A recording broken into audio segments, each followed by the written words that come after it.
So we've all, at one point or another in our lives, have had some sort of anticipation for something to come. And sometimes that anticipation is good.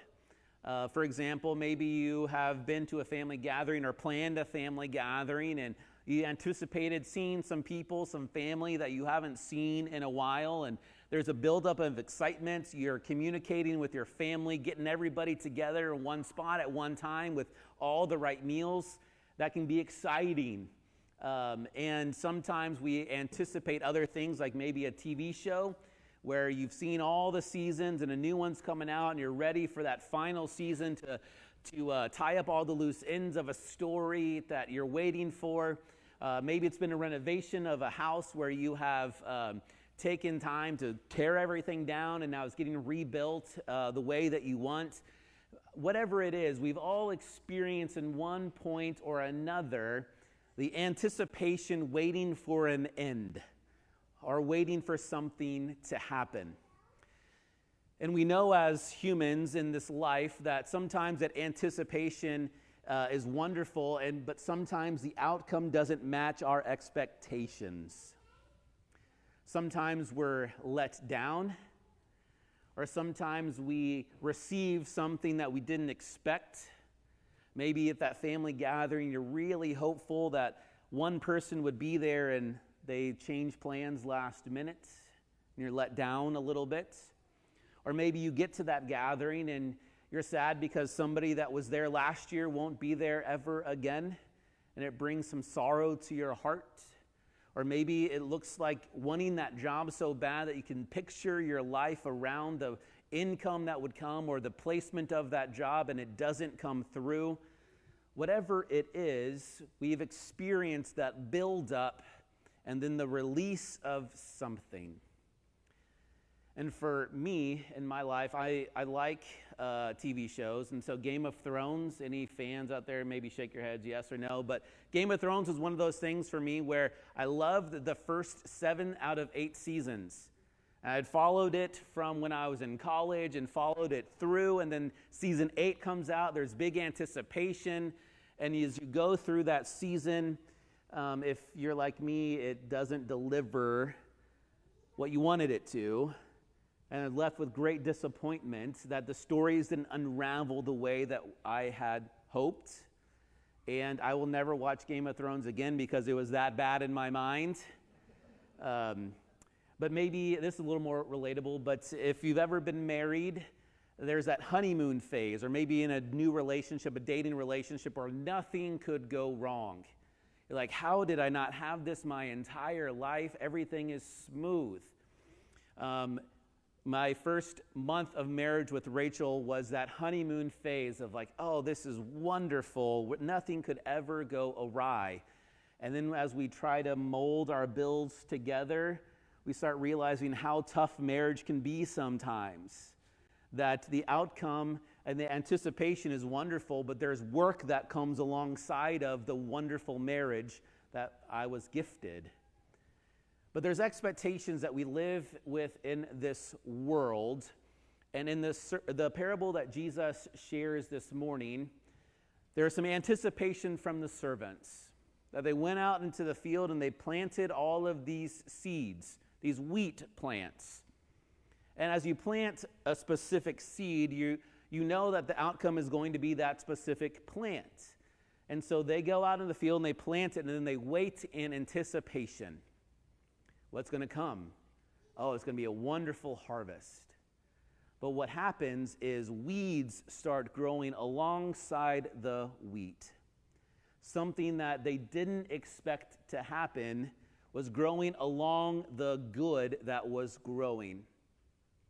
And then they asked the master, who is Christ in the story, Jesus, what do we do about these weeds? Do we go and pull them up? And Jesus gives a confusing response, one that we have received as people of God. And the confusing response is, no, not yet. I have a bigger plan to come.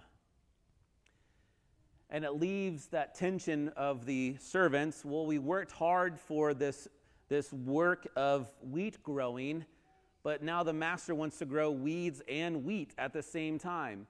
The solution that they brought to the table was not one that the master had as the plan, which is, let's rip up these weeds. Let's get rid of the bad. And what this parable does for us as followers of Christ is it reveals who Jesus truly is for us. We can go back to the Garden of Eden, and we can see that Adam and Eve were gifted an incredible journey. They got to walk alongside Yahweh in the garden. Got to chat with him daily. Got to hear his voice, see him, be with him, and got to benefit from all the creation except for one tree, the tree of the knowledge of good and evil. And we know how the story goes, that they were tempted then to take of this fruit that would allow them to be like God, allow them to experience independence.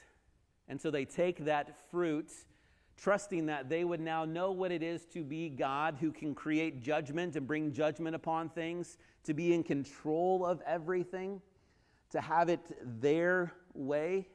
That they take a hold of that fruit in hopes that that was what God would be like. Being like God was to have control over everything, to be able to judge everything, and to be able to live life how they wanted.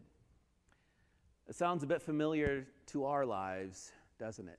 Where we want to be independent of God and his plan for us, that we want to be in control of everything in front of us, down to the nitty-gritty of our schedules, and we like to be the one that gets to judge people. And in this parable, Jesus says the weeds are the good, or the weeds are the bad, and the wheat is the good. And as people that strive to live as wheat, we love to look out there and see all the weeds and say, Jesus, are you going to do something about them? But the purpose of this parable was not for the people, the wheat, to see the weeds. The purpose of this parable was for everybody to see that there is a master in control of this field, or a master in control of this world. And what the master says, as an answer that we love as followers of Jesus, is be patient, not yet. We live in a tension as followers of Christ, that we get glimpses of what is good in this world. We've all experienced it. We've had glimpses of our plans coming to fruition like we like it. It brings great joy to us. We've experienced miracles of maybe healing. We've experienced miracles of baptisms, marriages. We've experienced great things of joy given in this world that comes from Christ.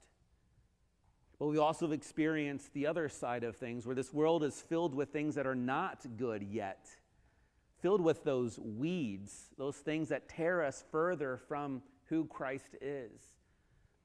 And so Jesus allows those things to be together until he comes again. So we live in this tension of Jesus is here and now, but we haven't experienced the fullness of that yet. We haven't experienced the harvest quite yet. And so Jesus says, be patient, my friends. There is an answer. There's something coming that will blow your minds. And that is him returning on the last day to make everything new, to restore those broken relationships, to raise from the dead those that have passed before us, to give a reunion with those that have died, to give us joy that passes all of our understanding. That is what we live in anticipation of as followers of Jesus. It's a perfect story that we get to look forward to, Jesus coming again. But we get glimpses of that goodness that Jesus provides on a day-to-day, minute-to-minute basis. And he invites us as followers of him to see those things, the small growth areas, the small fruits, that we can see him active and that we're not just waiting for the end of the story, but Jesus is part of our story and writing our story with us here and now. So we live in this tension of he's here now, but he's not yet fully here yet. And that's what we do as followers of Christ. We live in that tension, that anticipation of something to come. And we get to know that he is holding to his promises, because what he does for us is he sees our condition this morning. He sees where we were 10 years ago, 5 years ago. He sees what we said to other people, how we've mismanaged our resources. He sees all the sin and the dirt that we've done. He sees all of those things. And yet before we even knew who he was, he made a choice to go to the cross on our behalf, to take on the burdens of all of our sin, death, and destruction. He takes those things upon himself and goes to the cross, a public execution, so that everyone in the world could see that the Son of God died this way, so that we may also as people see what the goodness of Christ is in our lives.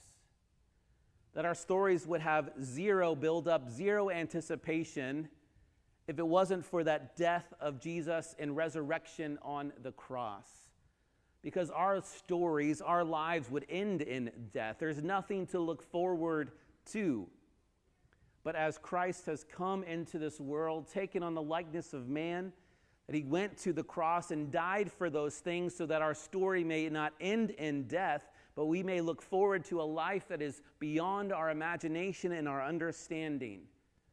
That we may look forward to something better than we've experienced in this entire world, and that is him coming again.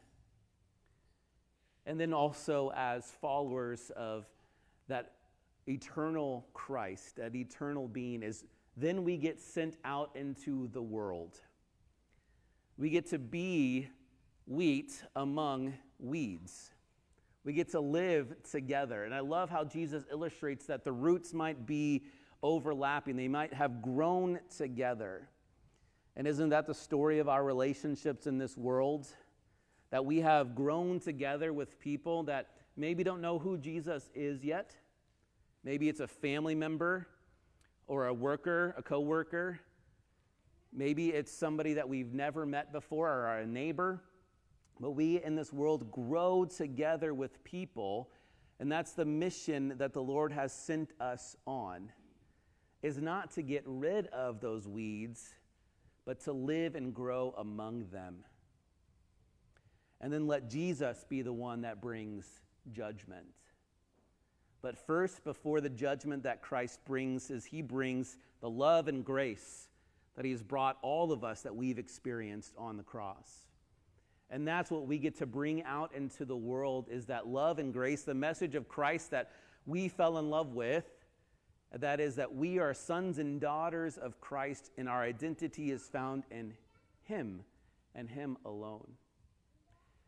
And so as we live our stories out today, as there's maybe some things that you are anticipating, maybe the World Cup final, I don't know.